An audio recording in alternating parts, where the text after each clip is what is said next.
Hello नमस्कार, स्वागत है आप सभी का इस पीटी के रेलवे सामान विज्ञान यानी जनरल साइंस के इस वीडियो में। 16 वीडियो ऑलरेडी हो चुका है। ये 17वां है और हर एक वीडियो में 50 से 60 क्वेश्चंस होते हैं साइंस के। और ये सारे क्वेश्चंस हर एक एग्ज़ाम के लिए इंपॉर्टेंट है जिसमें भी साइंस पूछा जाता है। और ख़ासकर रेलवे और एसएससी के लिए बहुत ही इंपॉर्टेंट है क्योंकि ये सारे क्वेश्चंस वन लाइनर है। तो एसएससी रेलवे में वन लाइनर ही पूछा जाता है। वीडियो स्टार्ट करने से पहले आप लोगों से रिक्वेस्ट है कि वीडियो को लाइक कर दीजिएगा और चैनल को भी सब्सक्राइब कर दीजिएगा। तो चलिए शुरू करते हैं। पहला क्वेश्चन है, मनुष्य के हृदय में कितने कोष्ठ होते हैं? कोष्ठ मतलब कि चैम्बर। मनुष्य के हृदय में कितने चैम्बर होते हैं टोटल? तो 4। अगला क्वेश्चन है, बच्चों में क्वासियोरकर बीमारी किसकी कमी से होती है? तो ये होती है प्रोटीन। किसकी कमी से? प्रोटीन की कमी से। रक्त दाब की माप, जो ब्लड प्रेशर होता है, उसे किस यंत्र से मापा जाता है? तो उसको बोलते हैं स्फैग्मोमैनोमीटर। स्फैग्मोमैनोमीटर।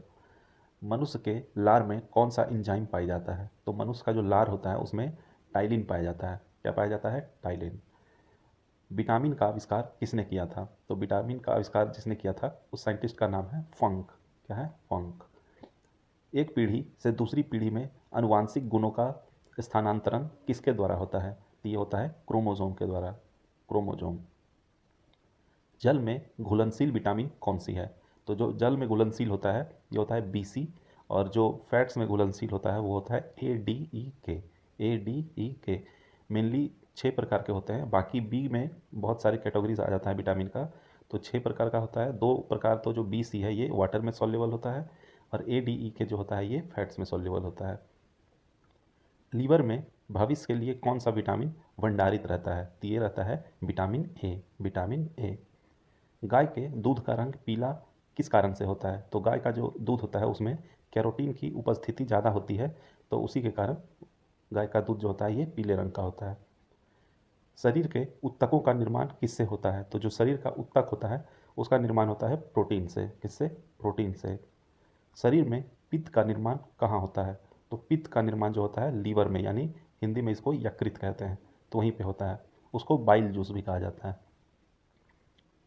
कोशिका का शक्ति केंद्र, कोशिका का जो शक्ति केंद्र यानी कि पावर हाउस ऑफ सेल किसे कहा जाता है?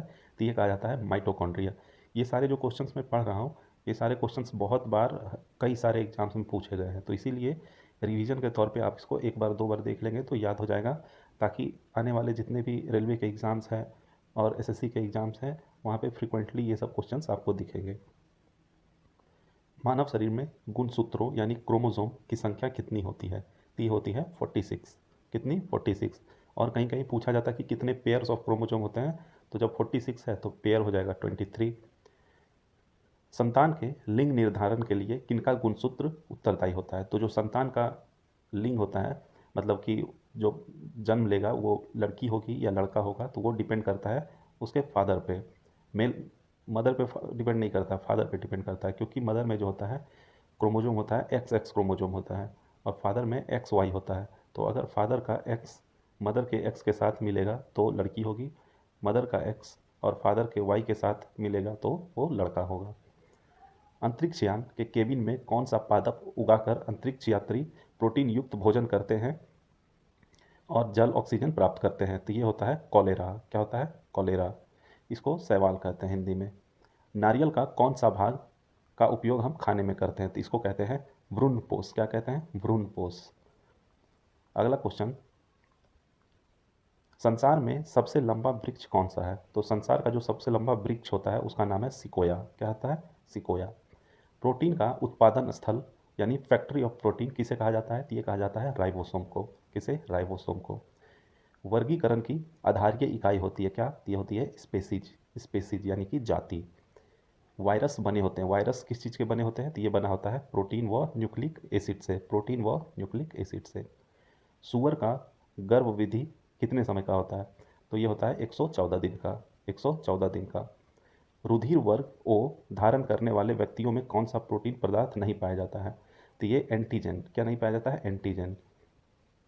जंतुओं में कैनाइन दांत का प्रयोग किस में होता है? जंतुओं में कैनाइन दांत का उपयोग किस में होता है? तो ये होता है मांस पकड़ने व फाड़ने के लिए। मांस पकड़ने व फाड़ने के लिए। दांत के चार चार प्रकार होते हैं, तो उसमें जो कैनाइन दांत होता है वो मांस पकड़ने व फाड़ने के लिए होता है। केंचुओं की कितनी आँखें होती है? तो केंचुआ जो होता है उसकी कोई भी आँख नहीं होती है।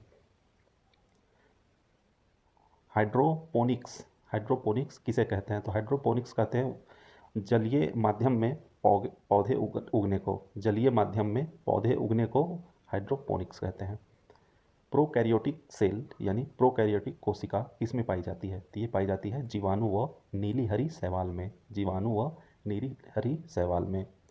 रोगों के संचरण के लिए उत्तरदायी कीटों को क्या कहा जाता है? तो जो रोग के संचरण के लिए उत्तरदायी होता है वैसे कीट को कहा जाता है वेक्टर। क्या कहा जाता है? वेक्टर। किन्हीं दो मांसाहारी पौधों का नाम बताएं। तो पौधे भी मांसाहारी होते हैं, तो उसमें जो पौधे मांसाहारी हैं उनका नाम है संड्यू और घटपर्णी। संड्यू और घटपर्णी।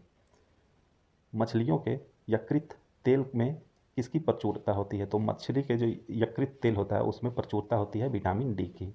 किसकी? विटामिन डी की। ऊँट अपने कूबड़ का उपयोग किस काम के लिए करता है? तो ऊँट का जो कूबड़ होता है वो वसा संग्रह करने के लिए यानी फैट्स संग्रह करने के लिए।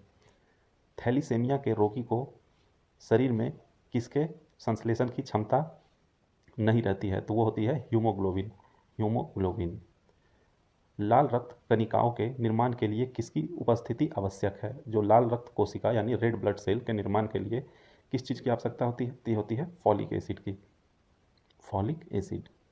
शरीर के द्रव में जल और नमक मिश्रित के नियम को क्या कहा जाता है? तो इसे कहा जाता है ऑस्मो रेगुलेशन। Osmo regulation. दर्द दूर करने वाली दवाएं क्या कहलाती है? तो इसे कहते हैं एनाल्जेसिक। क्या कहते हैं? एनाल्जेसिक। अगला क्वेश्चन है सामान्यतः गाय का जीवन काल लगभग कितना होता है? तो सामान्यतः जो गाय होती है ये 20 से 25 साल तक जीवित रहती है। नेफ्रोलॉजी का संबंध किस अंग से है? तो इसका संबंध जो होता है ये किडनी से होता है, नेफ्रोलॉजी। कौन सी ग्रंथि मानव शरीर में उत्तेजना का कारण होता है? तो ये होता है एड्रीनल। क्या होता है? एड्रीनल ग्रंथि। यदि माता का रक्त समूह ए तथा पिता का रक्त समूह बी है तो संतान में कौन सा रक्त समूह हो सकता है? तो ये हो सकता है ए बी तथा ओ, कोई भी। इस पे एक अलग वीडियो बनाऊंगा जिसमें कि पूरा अच्छे से बता दूंगा कि माता का अगर ये है, फादर का ये है, तो बच्चे का क्या क्या हो सकता है, उसका एक अलग से वीडियो बनाऊंगा, आप उसे भी देखिएगा। डीएनए में 4 प्रकार के न्यूक्लियाइड्स पाए जाते हैं जिनका नाम क्या होता है? तो ये होता है एडिनन, थाइमिन, गुआनिन व साइटोसिन। एडेनिन, थाइमिन, गुआनिन व साइटोसिन। ताज़ा मूत्र यानी फ्रेश यूरिन में कोई गंध नहीं होता जबकि कुछ समय बाद इससे तीव्र दुर्गंध हो जाती है। कारण क्या है? तो ये होता है बैक्टीरिया के द्वारा यूरिया का अमोनिया में परिवर्तन। जब कोई यूरिन पास करता है तो उस टाइम उतना स्मेल नहीं होता, लेकिन कुछ देर के बाद ज़्यादा स्मेल करने लगता है। क्यों? क्योंकि वो जो उसमें बैक्टीरिया जो होता है, बैक्टीरिया उस यूरिया को अमोनिया में कन्वर्ट कर देता है। रक्त के जमने में किस आयन की भूमिका होती है? तो ये होती है कैल्शियम आयन की। किसकी? कैल्शियम आयन की। लैंगरहैंस द्वीप कहाँ पाए जाते हैं? तो ये पाए जाते हैं अग्नाशय में। कहाँ पे? अग्नाशय में।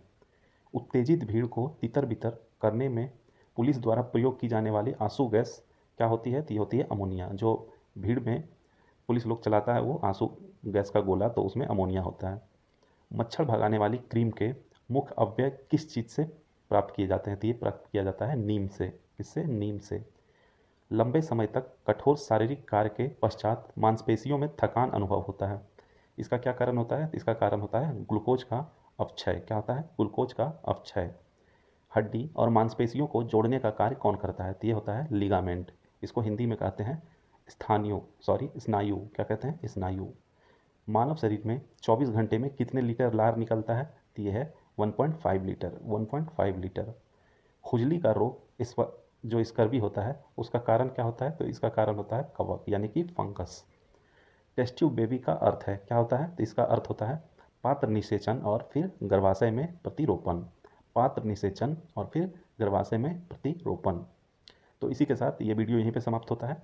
पसंद आया हो तो लाइक कर दीजिएगा वीडियो को और चैनल को भी सब्सक्राइब कर दीजिएगा और बने रहिएगा हमारे चैनल पे ऐसे ही अच्छे अच्छे जीके जीएस और करंट अफेयर के वीडियो और प्रैक्टिस सेट के लिए। धन्यवाद।